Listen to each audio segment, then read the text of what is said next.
In live mode, multi-part performances can be switched, layered, and quantized in real time. And we've seen that all parts respond to a single MIDI channel when live mode is enabled, like it is here, and we have it indicated in the title bar here. Now there are 4 ways to either switch or layer parts in live mode. We can do it using MIDI notes, in other words key switching, MIDI CC messages, MIDI program changes, or with the mouse. And we're going to look at the mouse in this video. Now the show menu over here allows you to display which of those part selection methods information is going to be displayed.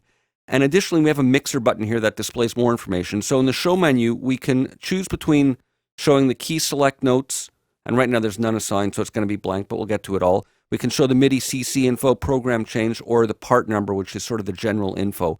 And when we turn on the mixer button here, we get access to the basic mixer controls. We have volume faders over here and mute and solo buttons, and these correspond to what we see in the mixer page when we're in the multi layout. So altering one of these here, level buttons or mute and solo, will mirror the same thing over here. And we also have access to the patch browser here with this little folder icon and then the part number. And I'm going to call up the patch browser here. I wasn't crazy about this last random patch that I chose, so let's choose something else. Let's try that one. Let's close that up and we'll be back in live mode. Now we can switch parts, as you saw in the last video, just by clicking on them with the mouse. We can also use these next and previous buttons.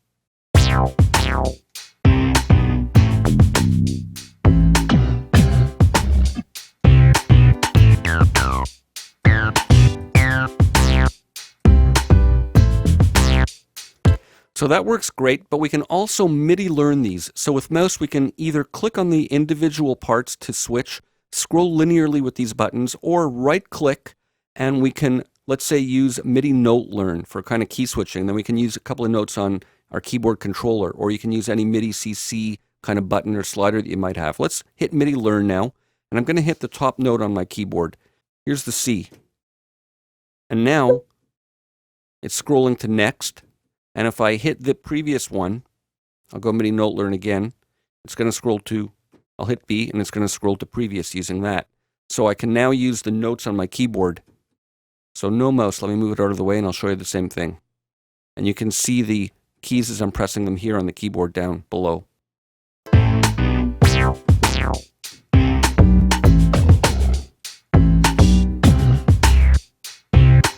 So that's great for being able to scroll through the different parts linearly away from your computer.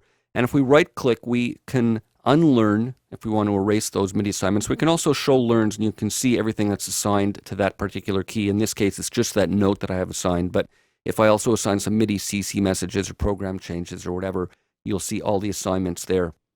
Now, there's another way we can use the mouse. In the settings button over here, Live Mode has its own settings page.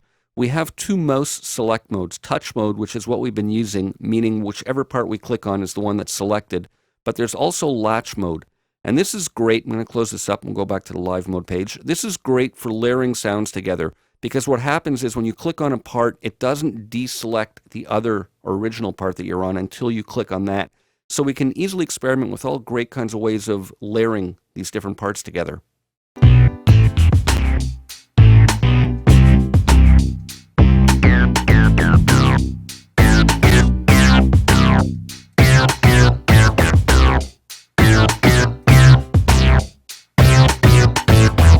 So let's say I like that combination of layering. I can just leave this. I can close up Trillion, work in my DAW, live happily ever after, and this will be called up and remembered next time I open my DAW when live mode is enabled, and it will be saved with live mode enabled if that's the way I leave it. So that's a little idea of how you can use the mouse to move around the different parts in live mode. Stay tuned. In the next video, we're going to look at some other methods of moving around.